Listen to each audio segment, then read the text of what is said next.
Hello नमस्कार दोस्तों, YouTube channel पर आपका स्वागत है। दोस्तों एआईबी की प्रैक्टिस हम करने वाले इंपॉर्टेंट क्वेश्चनों की। सबसे पहला क्वेश्चन है, Indian penal code came into force on, भारतीय दंड संहिता प्रभाव में कब आया? आईपीसी कब प्रभाव में आई? इसका आंसर हो जाएगा 1 जनवरी 1862। डी इसका आंसर हो जाएगा 1 जनवरी 1862 को। ये वाले जो क्वेश्चन है 4 से 5 क्वेश्चन पूछे जाते हैं, हर बेर एक्ट के पूछे जाएंगे। नेक्स्ट क्वेश्चन है, section 1 of the Indian penal code 1860 deals with, भारतीय दंड संहिता 1860 की धारा 1 किससे संबंधित है? धारा 1 जो है उसमें टाइटल और extent of operation the code, संहिता का नाम और उसके परिवर्तन के विस्तार के बारे में बताया गया है। कि इसमें यह बताया गया है कि जो इसका जो नाम होगा आईपीसी होगा और ये पूरे और होल इंडिया में लागू होगा, मतलब पूरे देश में लागू किया जाएगा। तो बी इसका आंसर हो जाएगा। ठीक है। नेक्स्ट क्वेश्चन है, which of the following sections give extra territorial operation under IPC? निम्नलिखित में से कौन सी धारा क्षेत्रातीत परिवर्तन का प्रावधान भारतीय दंड संहिता 1860 में करती है? मतलब कि एक होता है इंट्रा टेरिटोरियल, एक होता है एक्स्ट्रा टेरिटोरियल। तो इंट्रा टेरिटोरियल का मतलब होता है जो भारत के अंदर जो अपराध किए जाते हैं। एक्स्ट्रा टेरिटोरियल जो भारत के बाहर किए जाएंगे। एक्स्ट्रा टेरिटोरियल जो है वो सेक्शन 2 होता है और इंट्रा टेरिटोरियल सेक्शन 3 और सेक्शन 4 होता है। तो ए इसका आंसर हो जाएगा सेक्शन 3 एंड सेक्शन 4 इसका आंसर हो जाएगा। तो एक्स्ट्रा टेरिटोरियल के बारे में पूछा है तो ए इसका आंसर हो जाएगा। नेक्स्ट क्वेश्चन है, A who is a citizen of India commits a murder in England. A जो भारत का नागरिक है वो इंग्लैंड में एक हत्या कर देता है, मगर वो ही फाउंड इन इंदौर, वह इंदौर में पकड़ा जाता है, मिला जाता है, अरेस्ट कर लिया जाता है। तो उसका ट्रायल कहाँ पे किया जाएगा, उसका विचारण कहाँ पे किया जाएगा? इसका आंसर है सी, इसका आंसर है इंदौर, जहाँ पे वो पाया गया है अपराधी। ठीक है, एक्यूज्ड, तो वहीं पर ही उसका ट्रायल किया जाएगा। नेक्स्ट क्वेश्चन है, movable movable property has been defined under IPC. भारतीय दंड संहिता के अंतर्गत चल संपत्ति को परिभाषित किया गया है। चल संपत्ति को परिभाषित कौन से सेक्शन में किया गया है? 20 का आंसर है सेक्शन 22, धारा 22 में चल संपत्ति को परिभाषित किया गया है। ठीक है। नेक्स्ट क्वेश्चन है, under which one of the following sections of the Indian penal code principle of joint criminal liability, joint संयुक्त आपराधिक दायित्व का सिद्धांत है वो कहाँ पे लागू होता है? संयुक्त आपराधिक दायित्व, जॉइंट क्रिमिनल लाइबिलिटी, वो होता है सेक्शन 34। सी इसका आंसर हो जाएगा। संयुक्त का मतलब होता है भाई कॉमन इंटेंशन, भाई मिलके जो भी अपराध होता है तो वो कॉमन इंटेंशन हो जाता है। तो सी इसका आंसर है। नेक्स्ट क्वेश्चन है, A and B go to murder C. A और बी है, मतलब कि का और खा गै की हत्या करने के लिए जाते हैं। A stood on guard with a spear in hand but did not hit C at all. भाई ए और बी मिलके कहाँ जाते हैं? सी की हत्या करने के लिए जाते हैं। और जो कै हाथ में भाला लेकर रक्षा हेतु खड़ा रह, लेकिन बाहर खड़ा रहा, मगर उसने गै को मारा नहीं, कै ने गै को मार दिया। ठीक है। जो ए है वो बाहर खड़ा रहा, वो उसने मारा नहीं, तो मारा किसने? बी ने मारा है। तो इसमें क्या दोनों लाइबल हो गए? जी हाँ, दोनों ही लाइबल हो गए। तो ये बी इसका आंसर है। ए और B both are liable for murder. C, कै और खै दोनों कै की हत्या के लिए उत्तरदायी होंगे। नेक्स्ट क्वेश्चन है, कॉमन इंटेंशन मीन सामान्य आशय का क्या अर्थ होता है?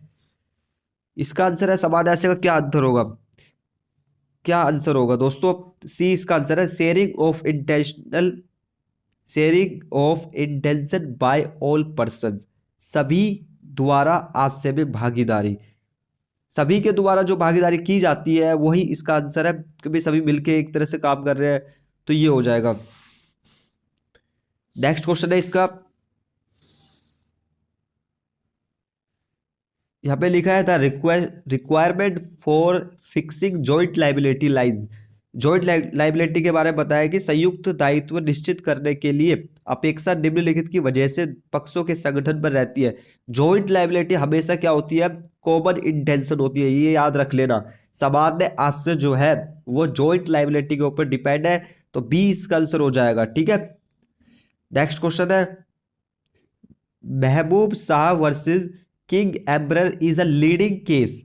महबूब शाह बनाम किंग एम्परर एक महत्वपूर्ण वाद है। ये जो केस है ये कौन से किससे आधारित है, ठीक है, किसके ऊपर, ये है बी इसका आंसर है कॉमन इंटेंशन, सामान्य हास्य। ठीक है दोस्तों, सामान्य हास्य का आपको एक इंपोर्टेंट केस आपको मिल चुका है।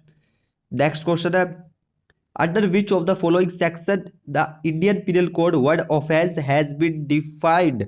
भारतीय दंड संहिता की निम्नलिखित में से किस धारा में अपराध शब्द को परिभाषित किया गया है।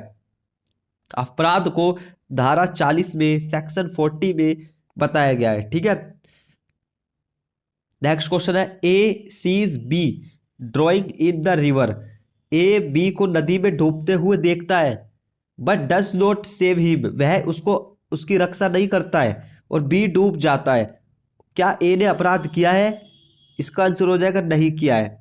ठीक है, इसका आंसर हो जाएगा ए ने अपराध नहीं किया है, तो नो ऑफेंस। तो बी इसका आंसर हो जाएगा, क्या हो जाएगा दोस्तों, बी इसका आंसर हो जाएगा नो ऑफेंस।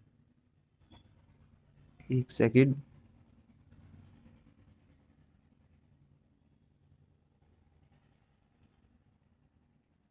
ओके दोस्तों, नेक्स्ट क्वेश्चन है, एक्स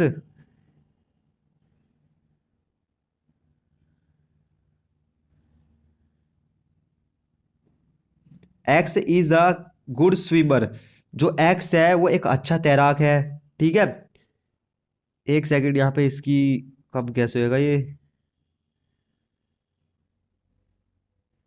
अब ठीक है। X is a good swimmer he finds Y. X एक अच्छा तैराक है, वह एक 7 साल के बालक वाई को नहर में डूबते हुए देखता है। ठीक है, नहर में डूबते हुए वह उस बालक को डूबने से बचा सकता था पर उसने ऐसा नहीं किया है, बालक डूब गया।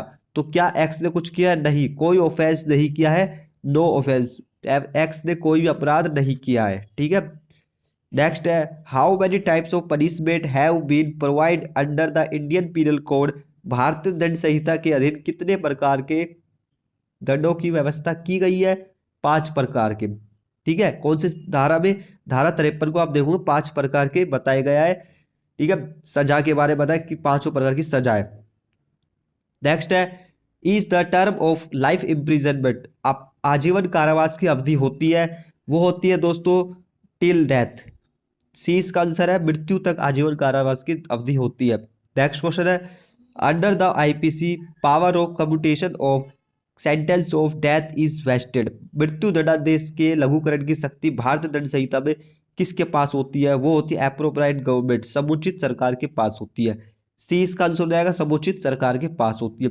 अब यही समुचित सरकार कौन से सेक्शन में डिफाइन की गई है दोस्तों? समुचित सरकार जो है आजीवन कारावास की सजा को कम कर सकती है, लाइफ इम्प्रिजनमेंट भी कर सकती है। तो धारा 55 में, किसमें? धारा 55 में बताया गया है। ठीक है, नेक्स्ट क्वेश्चन है, which of the following section of Indian penal code deals with solitary confinement. भारतीय दंड संहिता में निम्नलिखित में से कौन सी धारा एकांत परिरोध से संबंधित है? सोलिटरी कन्फाइनमेंट जो है वो सेक्शन 73 में डिफाइन किया गया है। इसका मतलब होता है कोई भी जो अपराधी होता है उसको अकेला एकांत में उसको सजा दी जाती है, किसी कोठरे में अकेला रहेगा वो, बिल्कुल अंधेरा से होता है। नेक्स्ट क्वेश्चन है, the maximum limit of solitary confinement under section 73। अधिकतम जो है कितना होता है, वो उसकी जो सीमा होती है, एकांत परिरोध की अधिकतम सीमा कितनी होती है सजा दी जाएगी? तो 3 महीने तक। कितने महीने तक?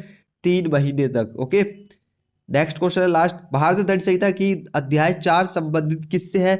4 जो संबंधित है जनरल